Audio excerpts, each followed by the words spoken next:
Selamat datang kembali di channel YouTube saya bersama dengan saya Kesia Putri Aurora dengan NIM 682190069. Saya merupakan mahasiswa program studi S1 Sistem Informasi Fakultas Teknologi Informasi Universitas Kristen Satya Wacana.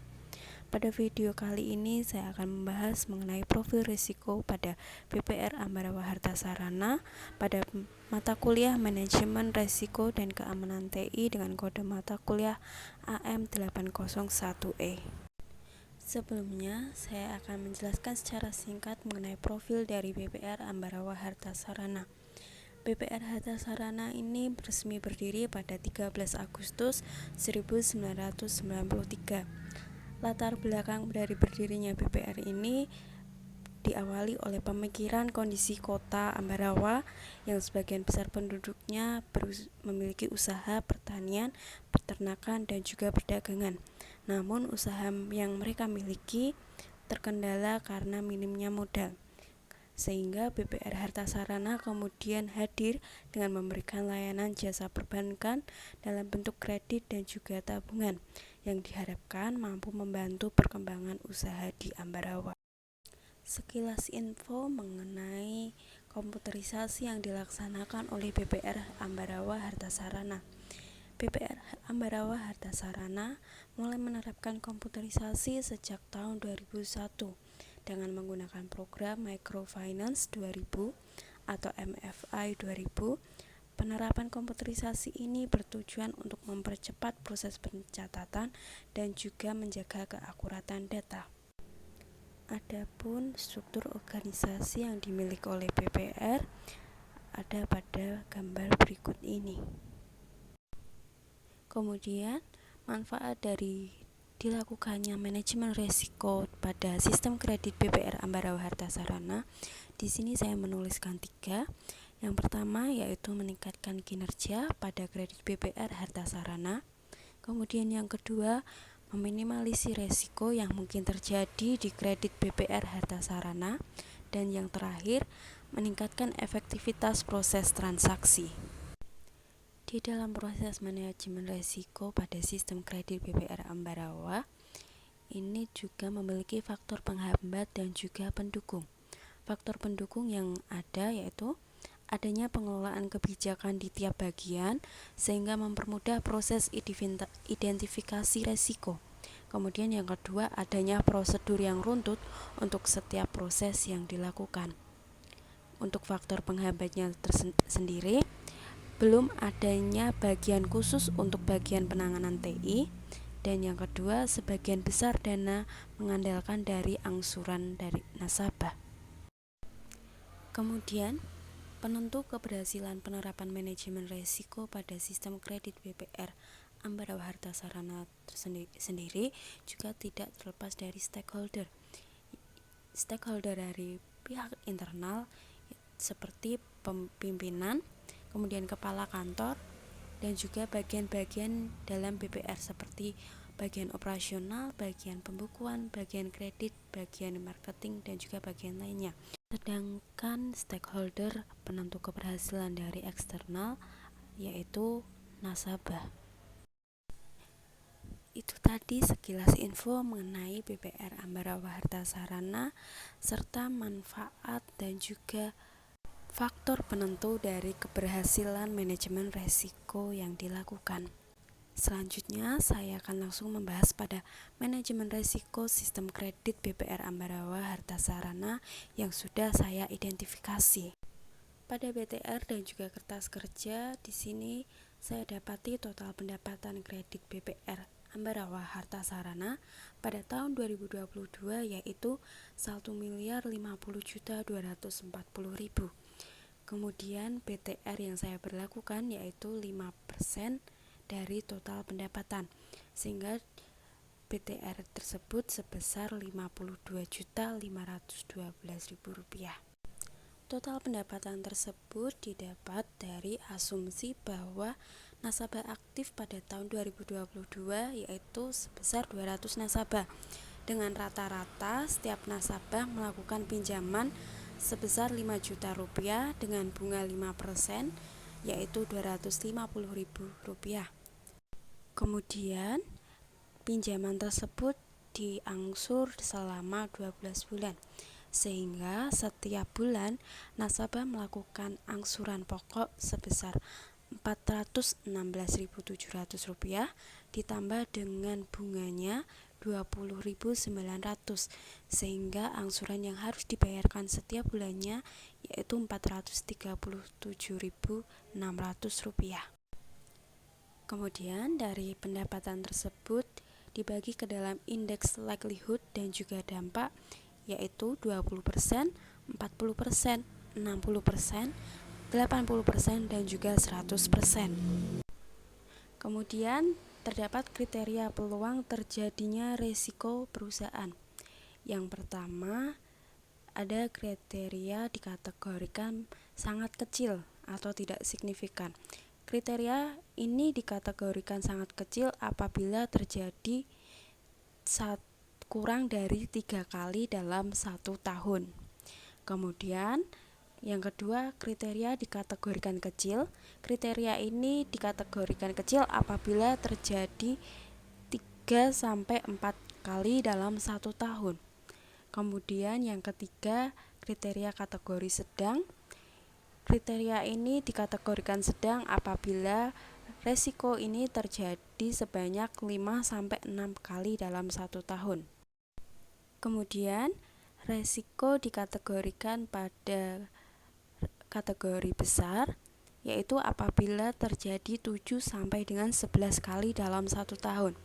Dan yang terakhir, dengan kategori sangat besar, resiko ini dikategorikan pada sangat besar apabila dalam 1 tahun terjadi lebih dari 12 kali. Yang selanjutnya terdapat kategori resiko pada sistem kredit BPR Harta Sarana. Di sini terdapat 3 resiko. Yang pertama, nasabah selaku peminjam kredit lalai melakukan pembayaran kredit sesuai dengan tanggal yang sudah ditentukan pada perjanjian awal. Pada resiko ini dikategorikan pada finance risk. Kemudian kejadian risiko yang kedua yaitu terjadinya serangan hacking dari pihak yang tidak bertanggung jawab, yang dimana pembobolan dilakukan untuk mengambil data-data milik nasabah yang bisa jadi disalahgunakan nantinya. Pada resiko ini dikategorikan pada operasional atau infrastruktur risk. Dan kejadian risiko yang terakhir yaitu komputer dan atau sistem terserang virus atau malware sehingga mengganggu proses transaksi karena ada beberapa aplikasi dan atau data yang tidak bisa terbuka karena sudah diserang oleh virus.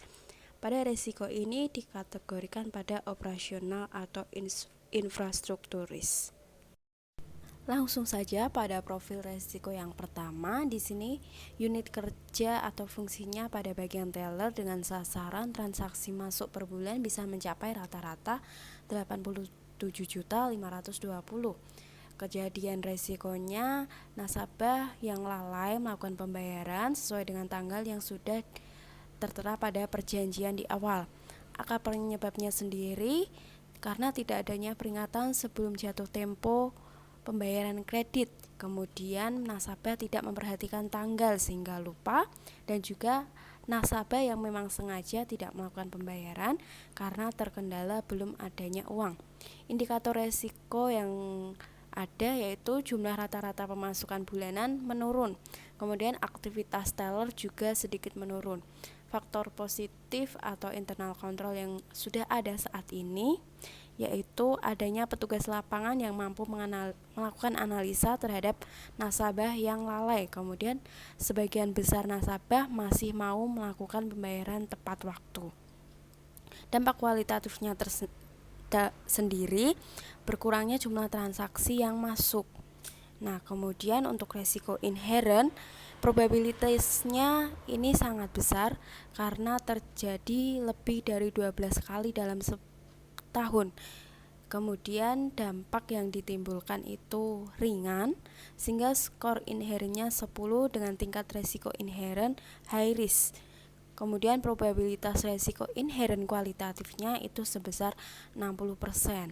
Kemudian dampak finansial resiko inherent itu 13.128.000 dengan nilai bersih resikonya 7.876.800. Penjelasannya untuk resiko pertama itu nasabah terlambat melakukan pembayaran kredit tiap bulannya. Dampak finansial dari resiko inherentnya ini yaitu berkurangnya transaksi yang masuk.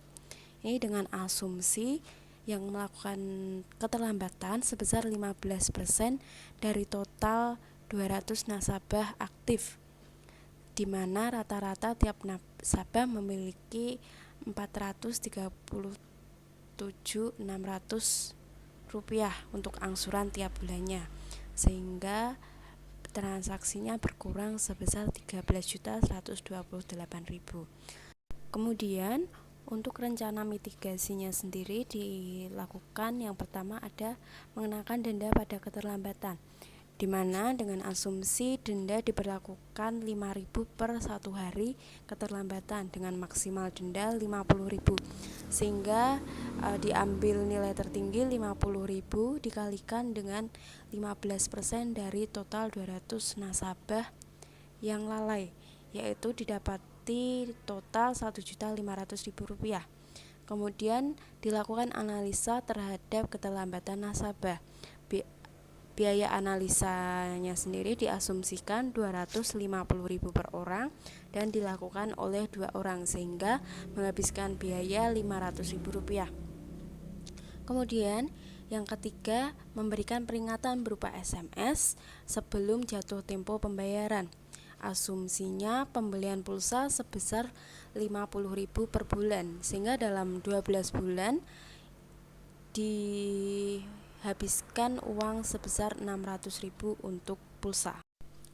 Kemudian setelah dimitigasi masih ada sisa resiko. Nah, sisa resiko ini didapati 4.376.000 rupiah. Lalu pada resiko residual didapati probabilitas resiko residualnya turun menjadi sedang, dan juga dampak resiko residualnya menjadi ringan sekali, sehingga tingkat resiko residualnya juga turun menjadi low risk dengan probabilitas residual kualitatifnya 9%. Dampak finansial resiko residualnya yang tersisa hanya 4.376.000 rupiah, dan nilai bersih resiko residualnya 393.840 rupiah. Pada bagian ini departemen atau unit kerjanya pada bagian operasional. Sehingga dapat disimpulkan pada risiko pertama yaitu kelalaian atau keterlambatan pembayaran oleh nasabah. Dampak finansial resiko inherentnya sebesar 13.128.000 rupiah dengan nilai bersih resiko inherent 7.876.800 rupiah, serta biaya penanganan resikonya sebesar 2.600.000 rupiah. Dampak finansial resiko residualnya 4.376.000 rupiah dan nilai bersih resiko residual sebesar 393.840 rupiah. Kemudian didapati metrik risk satunya yang awalnya resiko menempati pada high risk, kemudian setelah dimitigasi berada pada low risk, sehingga risk appetite-nya dapat dinyatakan pada low risk karena resiko yang ada mampu dimitigasi. Lanjut pada profil resiko yang kedua, di mana unit kerja atau fungsi yang berjalan pada direktur. Kemudian sasarannya terjaminnya data pribadi nasabah serta menjaga kepercayaan nasabah. Kejadian resikonya terjadi serangan hacking dari pihak yang tidak bertanggung jawab, yang dimana pembobolan dilakukan untuk mengambil data milik nasabah yang bisa jadi disalahgunakan nantinya. Akar penyebabnya kurangnya keamanan sistem pada BPR sehingga mudah diretas. Kemudian adanya pihak yang tidak bertanggung jawab yang ingin mencari keuntungan. Indikator risiko yang kedua ini ditemukan data pribadi nasabah di luar BPR. Kemudian laporan dari nasabah bahwa transaksi yang dilakukannya diketahui oleh pihak lain. Faktor positif yang ada saat ini adanya kerjasama dengan pihak yang berwenang. Dampak kualitatifnya menurunnya jumlah nasabah atau transaksi baru dan juga transaksi harian menurun. Kemudian untuk resiko inherennya memiliki probabilitas kecil, di mana resiko ini terjadi 3-4 kali saja dalam 1 tahun. Kemudian dampak yang dimiliki termasuk pada golongan berat, sehingga tingkat resiko inherennya berada pada high risk dengan probabilitas risiko inheren kualitatifnya sebesar 70%. Kemudian dampak finansial resiko inherennya sebesar 42 juta dan nilai bersih resiko inherennya sebesar 29.400.000 rupiah. Kemudian pada PTR dan kertas kerjanya, di mana resiko yang kedua yaitu pembobolan data nasabah sehingga terjadi kebocoran data pribadi nasabah. Ini menyebabkan dampak finansialnya menurunnya kepercayaan nasabah sehingga pemasukan juga berkurang, dengan asumsi bahwa dalam 1 tahun memiliki target 40 nasabah baru. Karena data bocor terjadi penurunan 20%, di mana rata-rata setiap nasabah memiliki pinjaman 5 juta dengan ditambah Rp250.000 sebagai bunganya, sehingga nilai yang turun itu sebesar 42 juta rupiah. Nah, dampak ini memiliki kualitatif 79,98%.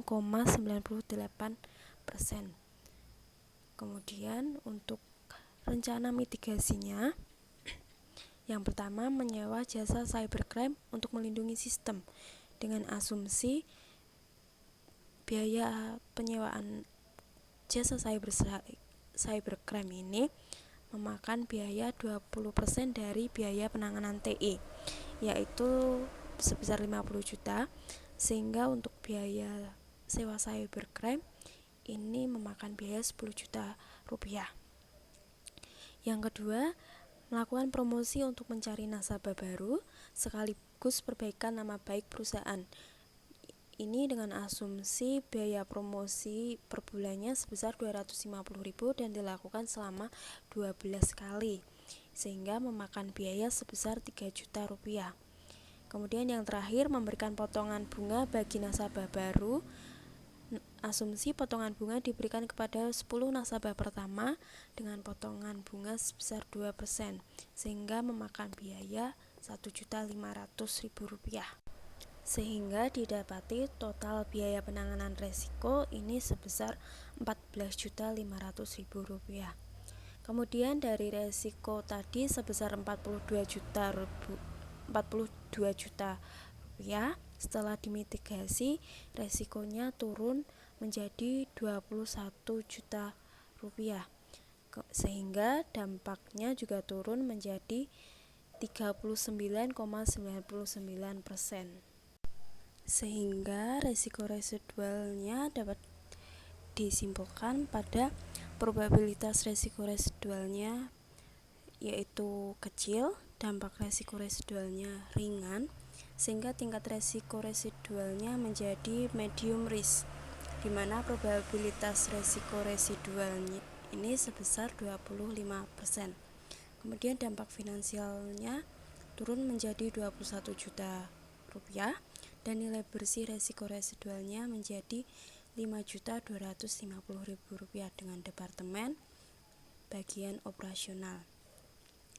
Sehingga pada risiko kedua yaitu terjadinya pembobolan data sehingga terjadi kebocoran data, itu dampak finansial risiko inherennya sebesar 42 juta, nilai bersih risiko inherennya 29.400.000, biaya penanganan resikonya 14.500.000, dampak finansial risiko residualnya 21 juta dan nilai bersih risiko residualnya Rp5.250.000.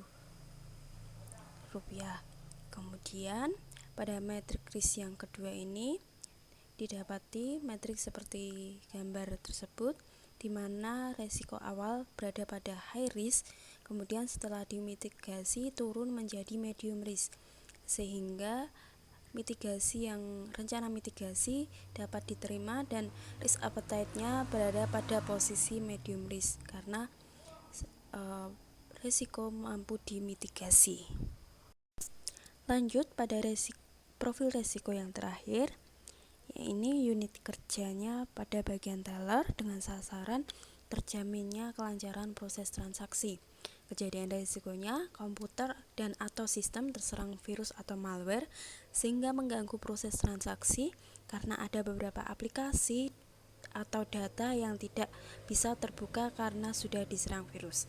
Akar penyebabnya lemahnya keamanan pada komputer dan atau sistem, kemudian melakukan pengunduhan dan atau transfer file sembarangan.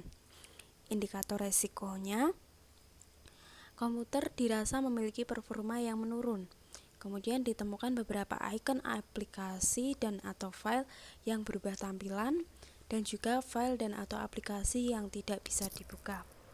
Faktor positif yang ada saat ini adanya antivirus atau firewall untuk melindungi sementara. Untuk dampak kualitatifnya sendiri, berkurangnya kegiatan transaksi yang terjadi.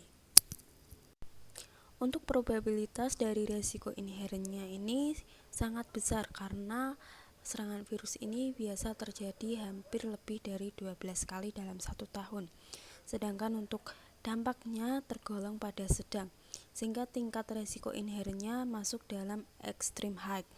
Kemudian probabilitas resiko inherent kualitatifnya itu sebesar 80%. Dampak finansial resiko inherentnya itu 30 juta dan nilai bersih resiko inherentnya sebesar 24 juta rupiah. Pada BTR dan kertas kerjanya, ini resiko yang terjadi yaitu terserang virus atau malware.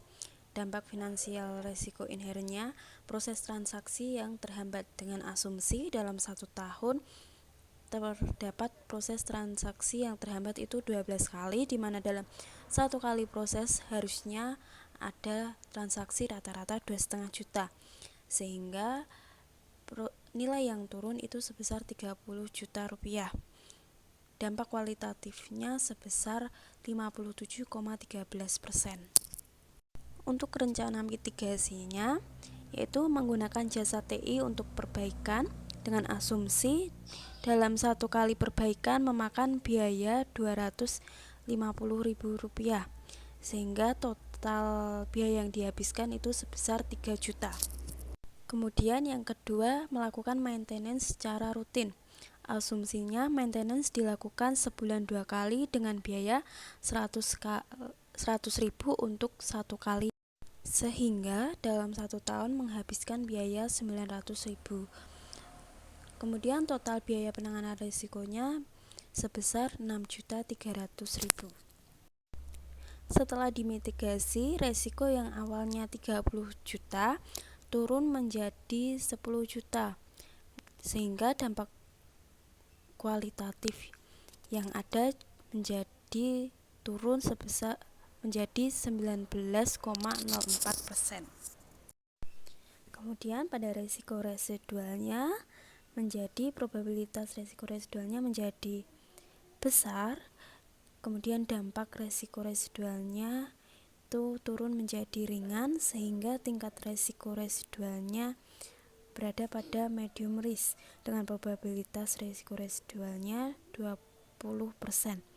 Dampak finansial risiko residualnya 10 juta dan nilai bersih risiko residualnya 2 juta. Dapat disimpulkan pada risiko ketiga yaitu terjadinya serangan virus atau malware memiliki dampak finansial risiko inherent sebesar 30 juta dengan nilai bersih risiko inherentnya 24 juta dan biaya penanganan risikonya sebesar 6.300. Kemudian dampak finansial risiko residualnya itu 10 juta dan nilai bersih risiko residualnya 2 juta.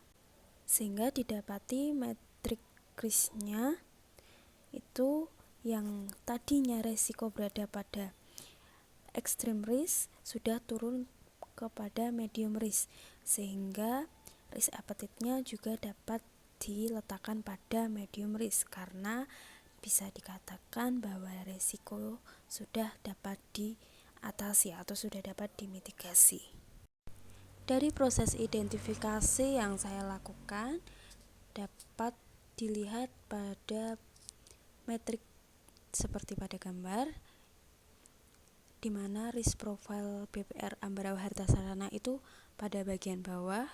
Maaf karena ini terbalik tadi waktu penyusunan. Kemudian resiko residual BPR Ambarawa Harta Sarana itu pada bagian atas.